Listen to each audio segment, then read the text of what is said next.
We're considering healing and gratitude today based on the readings.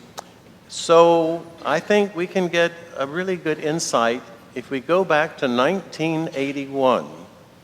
Now, at the 8 a.m. Mass, we had a lot more people who were around in 81 than we do at this one, but that's all right. Those of you who do remember 81, think back, okay? Little trivia. What was the #1 song, according to Billboard magazine, for 1981? I'll give you a hint. Here's some of the lyrics. Her hair is Harlow gold, her lips sweet surprise. Her hands are never cold. She's got Betty Davis eyes. Betty Davis eyes. Not only the #1 song in the United States, but in the world, it took over. But there's another thing that happened in 81 that is pertinent to today.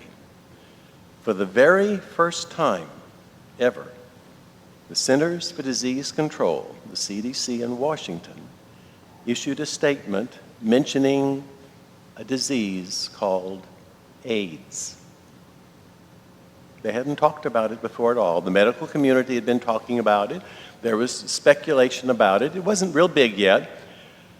The CDC said that it was almost exclusively a disease among gay men. It was fatal. There was no known cure. They weren't sure where it came from or where it was going. But they advised people to be careful. Well, as we know, what very quickly developed was a lot of people said, why should I care? I'm not gay. It's not my problem. And if they get sick and die, well, they got sick and died. So what? What's it to me? That's not the sort of thing Jesus would say, is it? But that was the sort of thing being said. We don't have to worry about it because it doesn't affect us. We don't care. You know, we hear that same sort of thing today when we hear about illegal immigrants being mistreated. Sometimes they have to pay very large sums of money to criminals in their own country to smuggle them here illegally. Some of them have died in the Rio Grande. They've drowned. Others have died in the desert trying to cross. Others have died in trailer tractors. The trailer of the, left to die in the heat. And a lot of us are saying, well, what do you expect? You come in here illegally. If you followed the rules, if you followed the law and you did what you're supposed to, then you wouldn't die like that now, would you? So why don't you just stay in your own country? Or if you're going to come here, follow the rules. My ancestors followed the rules. They came here legally, so you should come here legally too. Well, I agree. We should follow the rules. We should obey the law. That's true. But should we say, I don't care about those people? They don't matter to me? Is that what Jesus teaches us? We're talking about healing. We're talking about gratitude. Those statements don't have anything to do with healing or gratitude, do they? So let's look at the readings. First reading is from the second book of Kings. Naaman was a very powerful general. He served the king of Aram. It's what we would today call Syria. He was a very good general. He was a very effective general, not a nice guy. In fact, in one of his campaigns, he destroyed an Israelite city and stole a bunch of people and made them slaves.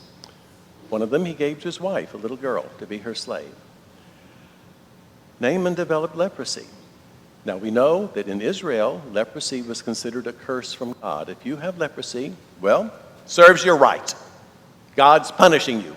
Either you did something evil or somebody in your family did something evil, and God is going to get even with you. That's what they believed. And almost every nation, every culture believed that. Leprosy was a curse, and it serves you right. And that was true in the kingdom of Aram as well, except that this guy was a really good general, and the king didn't want to lose him, so they kept trying to cover it up as long as they could. And when you couldn't hide the leprosy anymore, then they thought, what are we going to do? That's when the little girl, who was the slave, of Naaman's wife said to her mistress, "Your husband has a disease.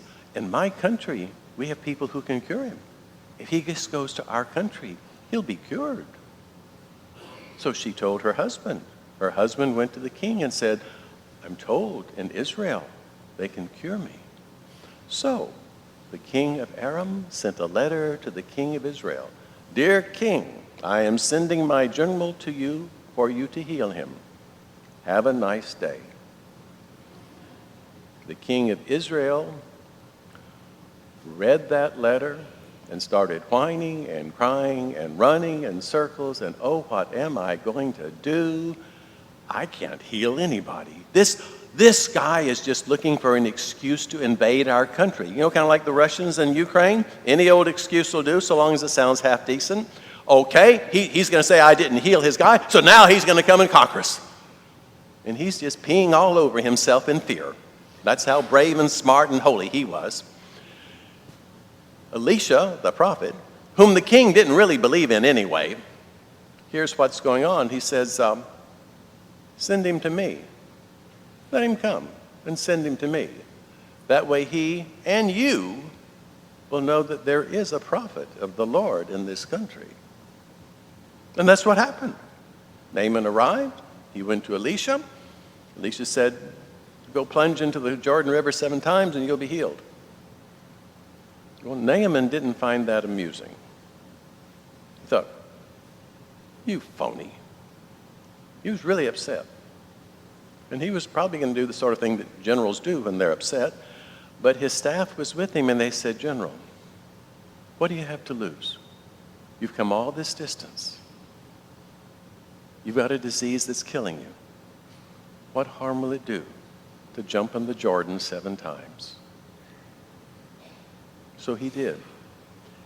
And Scripture tells us, when Naaman came out of the river the 7th time, his flesh became again like the flesh of a little child, and he was clean of his leprosy.